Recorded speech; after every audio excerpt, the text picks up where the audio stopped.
नमस्कार, राजस्थान समाचार में आपका स्वागत है। पेश है राजस्थान की खास खबरें।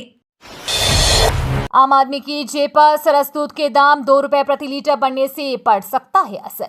अमूल और मदर डेयरी ने दूध के दाम बढ़ा दिए हैं। अब जयपुर सरस डेयरी जल्द ही अपने दूध के दामों में बढ़ोतरी कर सकता है। जयपुर डेयरी के चेयरमैन ओम प्रकाश पुन्ना ने कल इस बात के संकेत एक कार्यक्रम के दौरान दिए। पुन्ना ने कहा कि चुनाव के समय अमूल, मदर डेयरी समिति, अन्य दूसरी प्रतियोगी डेयरियों ने भी अपने दूध के दामों में बढ़ोतरी की थी। लिहाजा हमें अब दूध के दाम में बढ़ोतरी करने की जरूरत है ताकि बाजार को बैलेंस किया जा सके और किसानों को फायदा मिल सके।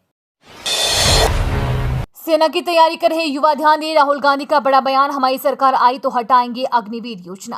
18वीं लोकसभा सत्र के पहले दिन कांग्रेस नेता और रायबरेली के सांसद राहुल गांधी ने अग्निवीर योजना को लेकर बड़ा बयान दिया है।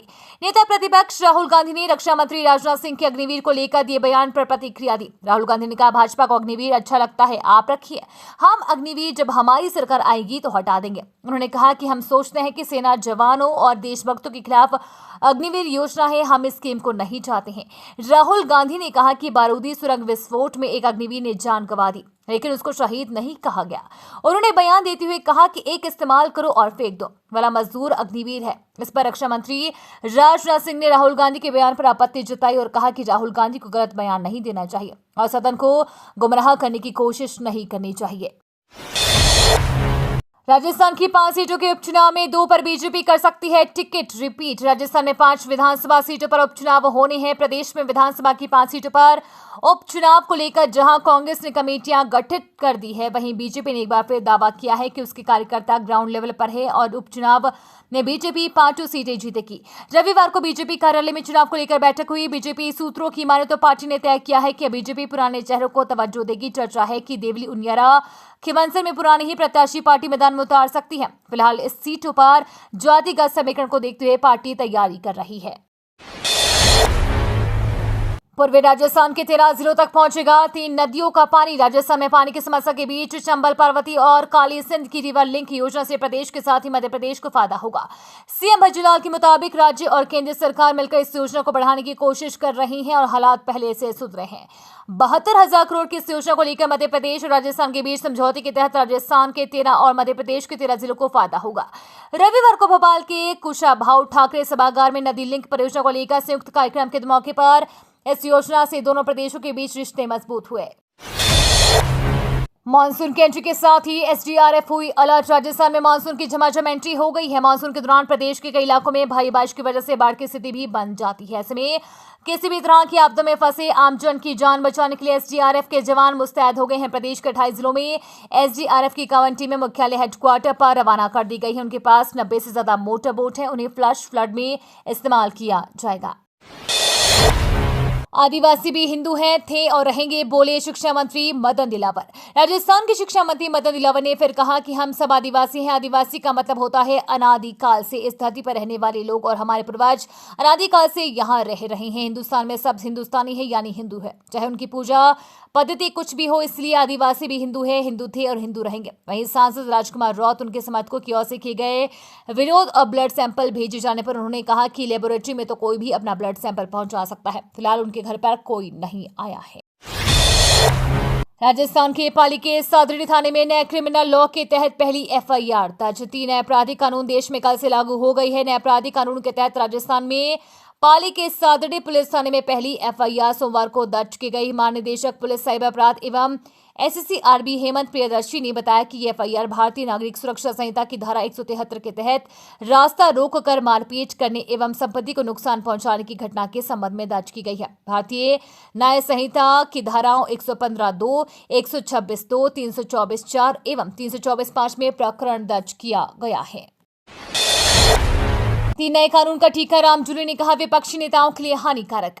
3 नए आपराधिक कानून पूरे देश में लागू कर दिए गए हैं। इसके बाद राजस्थान में पक्ष विपक्ष में वार पलटवार शुरू हो गया है। एलओपी और कांग्रेस नेता टीकाराम जूली ने बड़ा बयान दिया है। इस पर सीएम भजूलाल ने जबरदस्त जवाब दिया। राजस्थान के एलओपी और कांग्रेस नेता टीकाराम जूली का कहना है कि कानून में बदलाव लोगों और विपक्षी नेताओं के लिए हानिकारक है। वे इन कानूनों का फायदा उठाएंगे।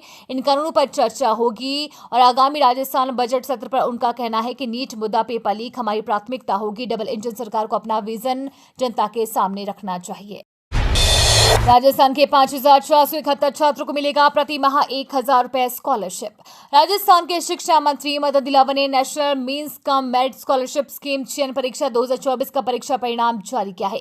इस स्कॉलरशिप स्कीम प्रदेश से 5,471 छात्रों का चयन हुआ है। अब इन छात्रों को 4 साल 1,000 रुपए प्रति महीना स्कॉलरशिप मिलेगी। मौसम विभाग का बड़ा अपडेट, 3 जुलाई से भारी बारिश का अलर्ट।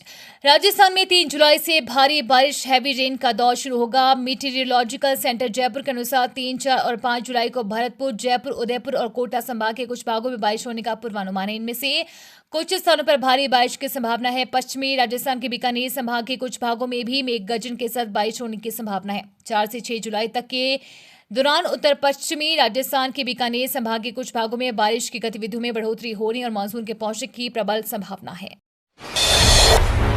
रेलवे ने राजस्थान के यात्रियों को दिया बड़ा तोहफा। रेल प्रशासन ने यात्रियों की सुविधा के लिए एक अतिरिक्त यातायात क्लियर करने के उद्देश्य से स्पेशल गाड़ी उधना, छपरा, वडोदरा के मध्य 2-2 ट्रिप चलाने का निर्णय लिया गया है। ये गाड़ी कोटा, सवाई माधोपुर, गंगापुर सिटी एवं बयाना स्टेशनों से होकर गंतव्य को जाएगी। सूत्रों के अनुसार गाड़ी संख्या 09041 उधना से छपरा स्पेशल ट्रेन 7 जुलाई को उधना स्टेशन से रात्रि 10 बजे प्रस्थान कर अगले दिन कोटा 9:30 बजे, सवाई माधोपुर 11:05 पर गंगापुर सिटी, 12:20 पर बयाना, 2:50 और तीसरे दिन सुबह 9 बजे छपरा स्टेशन पहुंचेगी। सिविल सर्विसेज प्रीलिम्स एग्जाम 2024 का रिजल्ट जारी। यूपीएससी ने सिविल सर्विसेज एग्जाम प्रीलिम्स 2024 का रिजल्ट जारी कर दिया है। रिजल्ट upsc.government.in या upsconline.nic.in पर चेक कर सकते हैं। बता दें कि एग्जाम 16 जून को हुआ था। इस साल लगभग 13 लाख कैंडिडेट्स ने प्रीलिम्स के लिए रजिस्ट्रेशन किया था। आजादी के 77 साल बाद आपराधिक न्याय प्रणाली पूरी तरह से स्वदेशी, नए कानूनों पर अमित शाह का बयान। नए आपराधिक कानूनों पर केंद्रीय गृह मंत्री अमित शाह ने कहा कि पूरा कानून तमिल में होगा, कार्यवाही भी तमिल में होगी। अगर कानून के नाम को लेकर भी कोई विरोध है तो मिलकर करें। मुख्यमंत्री या सांसद किसी ने भी न मुझसे समय मांगा है और ना कोई मिलने आया, फिर भी मैं सभी से अपील करता हूं कि आपकी आपत्तियों को लेकर मुझे मिले।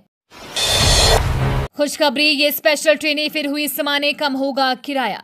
रेल यात्रियों के लिए खुशखबरी है। उन सभी ट्रेनों का पैसेंजर ट्रेन में बदल दिया गया है जो कोरोना के बाद से स्पेशल ट्रेन के रूप में चल रही थी। स्पेशल ट्रेन होने से इनका किराया बढ़ गया था और नंबर भी 0 से शुरू होता था। आज से ये ट्रेनें सामान्य यात्री ट्रेनों की तरह चलेंगी।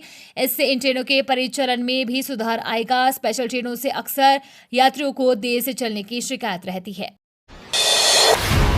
हाई सिक्योरिटी नंबर प्लेट लगवाने की डेडलाइन खत्म। राजस्थान में हाई सिक्योरिटी नंबर प्लेट लगाने की अंतिम तिथि 30 जून थी, जो अब समाप्त हो चुकी है। 1 जुलाई से परिवहन विभाग की ओर से बिना हाई सिक्योरिटी नंबर प्लेट वाहनों पर कार्रवाई शुरू की गई है। अब हाई सिक्योरिटी नंबर प्लेट नहीं होने पर जुर्माना देना होगा। 4 पहिया वाहनों का 5,000 रुपए और 2 पहिया वाहनों का 2,000 रुपए का चालान कटेगा। वहीं अगर किसी ने नंबर प्लेट के लिए आवेदन कर रखा है तो उनके पास रसीद होनी जरूरी है, जिससे चालान होने से बच सकता है। परिवहन विभाग के ट्रैफिक पुलिस की ओर से बिना हाई सिक्योरिटी नंबर प्लेट वाले वाहन चालकों के खिलाफ चालान की कार्रवाई की जाएगी।